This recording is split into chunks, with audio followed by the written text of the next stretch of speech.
నమస్తే, welcome to doctor సలహా. ఈరోజు మనం ప్రముఖ యూరాలజిస్ట్, ఆండ్రాలజిస్ట్ డాక్టర్ గారి సలహాలను, సూచనలను తెలుసుకుందాం. ప్రస్తుతం మనతో ఉన్నారు నెల్లూరు నగరంలోని సాయిరామ్ హాస్పిటల్ నందు పనిచేస్తున్న ప్రముఖ యూరాలజిస్ట్, ఆండ్రాలజిస్ట్లో ఒకరైన doctor C Satish Kumar Reddy, MBBS, MS, MCh consultant urologist, andrologist, laparoscopic and transplant surgeon గారు. ఈరోజు మనం డాక్టర్ సలహా కార్యక్రమంలో యూటీఐ అంటే ఏమిటి, యూటీఐ రావడానికి గల కారణాలు, లక్షణాలు ఎలా నిర్ధారిస్తారు మరియు దీనికి అత్యాధునిక పద్ధతుల్లో ఉన్న చికిత్సా విధానాలను గురించి డాక్టర్ సి సతీష్ కుమార్ రెడ్డి గారి మాటల్లో విందాం.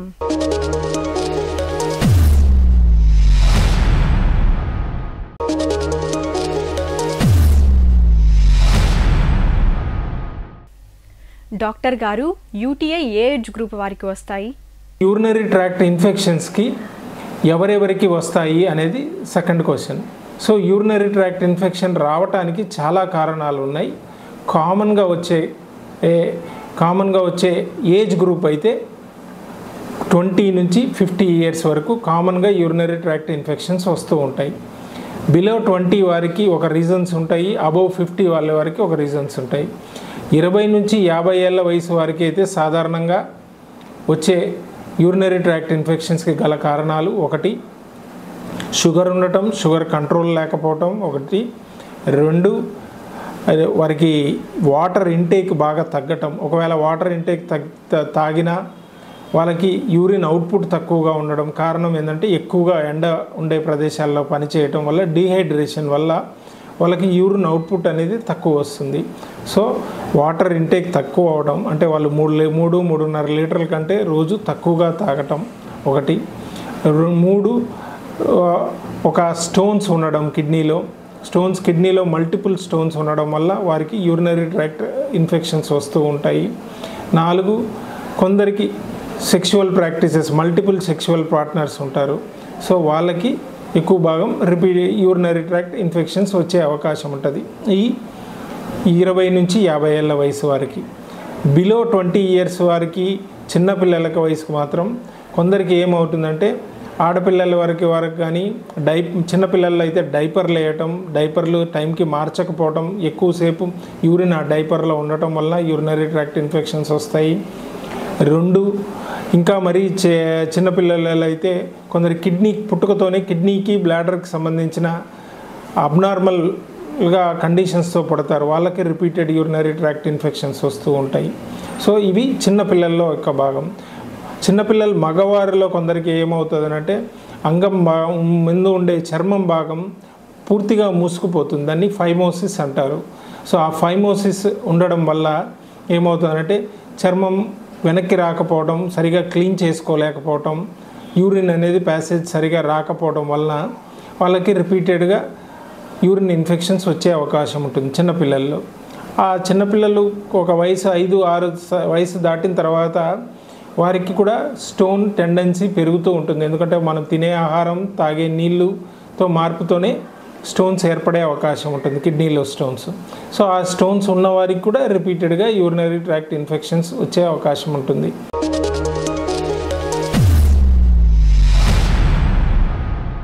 ప్రోస్టేట్ అంటే ఏమిటి, అది ఎవరికి వస్తుంది డాక్టర్ గారు?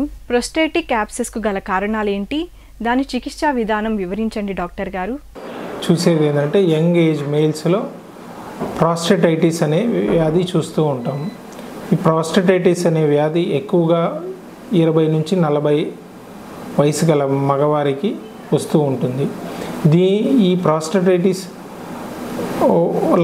ఉన్నవారికి ఉండే లక్షణాలు ఏంటంటే యూరినరీ ట్రాక్ట్ ఇన్ఫెక్షన్స్కు ఉండే లక్షణాలే ఉంటాయి సాధారణంగా. అంటే యూరిన్ పోస్తే నొప్పి, మంటగా ఉండటం. ఇంకొకటి, వీర్యం వచ్చేటప్పుడు నొప్పి, మంటగా ఉండటం. కలిసినప్పుడు వీర్యం వచ్చినప్పుడు నొప్పి, మంటగా ఉండటం.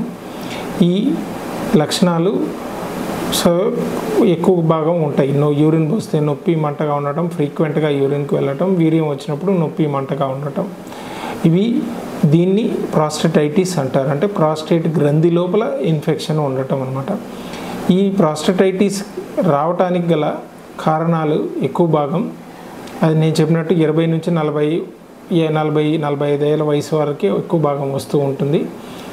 దీనికి వచ్చేదానికి గల ముఖ్య కారణాలు ఏంటంటే urinary tract infections. First urine tract infection అంటే సిస్టైటిస్ వచ్చిన వారికి, బ్లాడర్లో ఇన్ఫెక్షన్ ఉన్న వారికి ఒకటి ట్రీట్మెంట్ డిలే అవ్వటం, రెండు తీసుకున్న ట్రీట్మెంట్ మీద తీసుకున్న మందులు ఆ బ్యాక్టీరియాని, ఆ ఇన్ఫెక్షన్ని కంట్రోల్ చేయలేకపోవడం వల్ల ఏమవుతుందంటే ఆ సిస్టైటిస్ కాస్త ప్రాస్టేట్ గ్రంథిలోకి ఆ బ్యాక్టీరియా వచ్చి చేరటం జరుగుతుంది. ఆ ప్రాస్టేట్ గ్రంథిలో చేరడం వల్ల యూరిన్ ప్రతిసారి ఆ మార్గం గుండా రావడం వలన ఏమవుతుందంటే ప్రాస్టేట్లోంచి రావాలి కాబట్టి ఆ యూరిన్ వచ్చే ప్యాసేజ్ నొప్పి మంటగా ఉంటుంది. ఎక్కువసార్లు యూరిన్కి వెళ్ళటం, ఒక్కోసారి చెప్పినట్టు నొప్పి కూడా ఉంటుంది. సో ఈ ప్రాస్టేటైటిస్కి చెప్పిన కారణం ఇన్అడిక్వేట్ ట్రీట్మెంట్, యూరినరీ ట్రాక్ట్కి డిలే ట్రీట్మెంట్ ఒకటి. దీనితో పాటు కొందరికి ఎక్కువ భాగం యంగ్ ఏజ్ మేల్స్కి ఎక్కువ భాగం మల్టిపుల్ సెక్షువల్ పార్ట్నర్స్ ఉండటం వలన కూడా జరుగుతూ ఉంటుంది. సో ఈ మూడు మెయిన్ కారణాలు.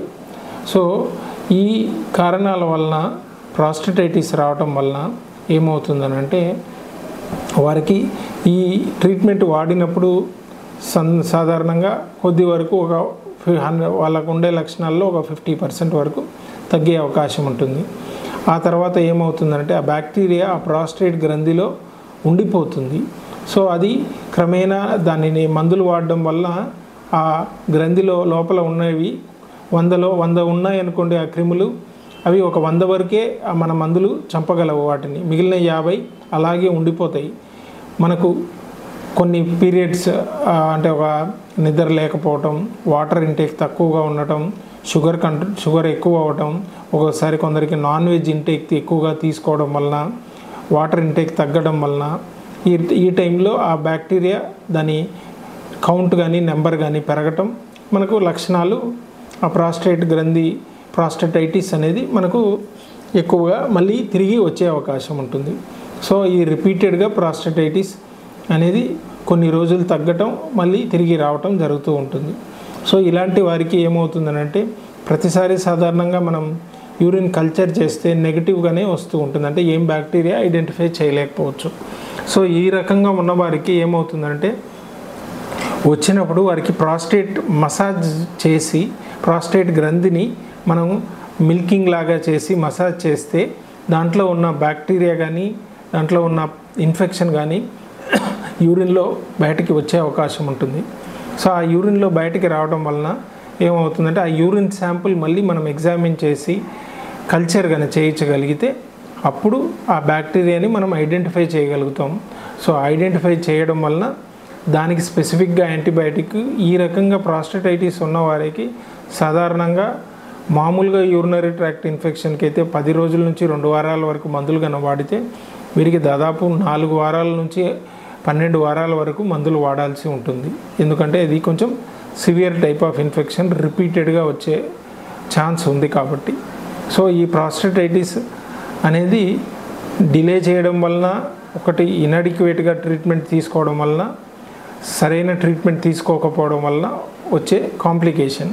సో దాన్ని మనం కరెక్ట్గా ఐడెంటిఫై చేయగలిగి అడ్రస్ చేయగలిగి ట్రీట్మెంట్ ఫుల్ కోర్స్గా తీసుకున్నామంటే మళ్ళీ రిపీటెడ్గా రాకుండా ఉండే అవకాశం ఉంటుంది.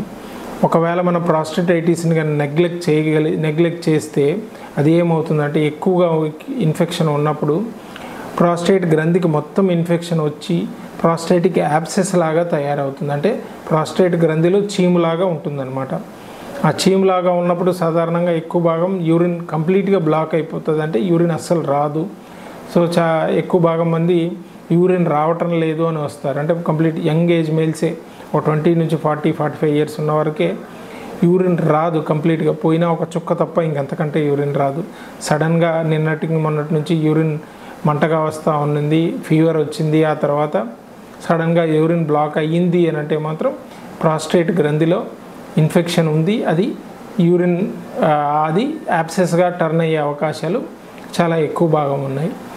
ఒక యాబ్సెస్గా టర్న్ అవ్వడం కంటే ముందు ప్రాస్టేటైటిస్ లాగా ప్రజెంట్ అవుతుంది. ప్రాస్టేటైటిస్ని కనుక మనం ఐడెంటిఫై చేయలేకపోయాము, ట్రీట్ చేయలేకపోయామంటే అది ప్రాస్టేటిక్ యాబ్సెస్ లాగా టర్న్ అయ్యే అవకాశం ఉంటుంది. ఈ ప్రాస్టేటిక్ యాబ్సెస్ని మనం ఒకటి స్కానింగ్లో తెలుసుకోవచ్చు. నెక్స్ట్ ట్రాన్స్రెక్టల్ అల్ట్రాసౌండ్ ద్వారా కూడా మోషన్ పోయే మార్గం ద్వారా ప్రాస్టేట్ని స్కానింగ్ ద్వారా చూసి దాంట్లో ఇన్ఫెక్షన్ ఉందా, చీమ్గా మారిందా లేదా అనేది తెలుసుకోవచ్చు. ఒకవేళ చీమ్గా మారి ఉంటే మాత్రం ఎంత సైజు ఉంది అనే దాన్ని బట్టి మనకు మెడికల్ మేనేజ్మెంట్ ఉంటుందా లేదంటే సర్జికల్ మేనేజ్మెంట్ ఉంటుంది. సో ఎక్కువ భాగం ఒక్కసారిగా చీమ్గా మారిపోయితే మాత్రం లెస్ దాన్ 1 సెంటీమీటర్ 1.5 సెంటీమీటర్ వరకు ఉంటే కన్నా మందులతో చేయొచ్చు. ఒక 3 సెంటీమీటర్స్ పైన యాబ్సెస్గా తయారైంది ప్రాస్టేట్ గ్రంథిలో అంటే మాత్రం మందులు వాడినా పెద్దగా ఉపయోగం రాకపోవచ్చు. అది ఎండోస్కోపిక్ డ్రైనేజ్ చేయాల్సి వస్తుంది. అంటే సర్జరీ చేసి ఎండోస్కోప్ ద్వారా ఆ ప్రాస్టేట్ గ్రంథిలో ఉండే చీముని తీయటం అన్నమాట. సో ఆ రకంగా చేయడం వలన ఈ ఫీవర్ కానీ నొప్పి, యూరిన్ వచ్చే ప్యాసేజ్లో నొప్పి కానీ మంట కానీ తగ్గుతుంది. యూరిన్ కూడా ఫ్రీగా వస్తుంది.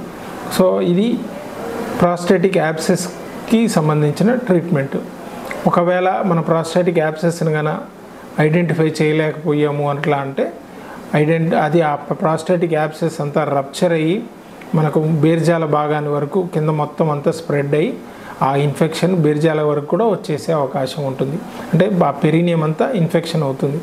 అప్పుడు ఆ యూరిన్ ప్యాసేజ్లోకి కూడా రప్చర్ అవ్వటం, యూరిన్ ప్యాసేజ్లోంచి ఒక చిల్లులాగా పడి బయటకి చీమంతా రావటం జరుగుతుంది. ఇదంతా లేట్ కాంప్లికేషన్స్.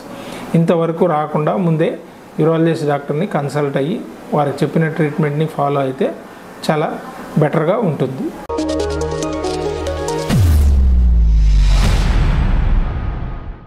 చూశారు కదండి, యూరినరీ ట్రాక్ ఇన్ఫెక్షన్లకు సంబంధించి మనం ఎటువంటి జాగ్రత్తలు తీసుకోవాలో ఈరోజు తెలుసుకున్నాం. ఇవాల్టి డాక్టర్ సలహా కార్యక్రమం ఇంతటితో ముగిస్తూ రేపు మరొక వైద్య నిపుణుల ద్వారా సలహాలను, సూచనలను తెలుసుకుందాం. డాక్టర్ సలహా కార్యక్రమం ప్రతిరోజు మీ శివాబీ న్యూస్ ఛానల్ నందు ఉదయం 8:30 తిరిగి మధ్యాహ్నం 2:30 మరియు రాత్రి 9:30 ప్రసారమగును. ఈ కార్యక్రమంపై మీ అమూల్యమైన అభిప్రాయాలను sivabi@2020@gmail.com కు పంపగలరు. యువర్స్ వైష్ణవి.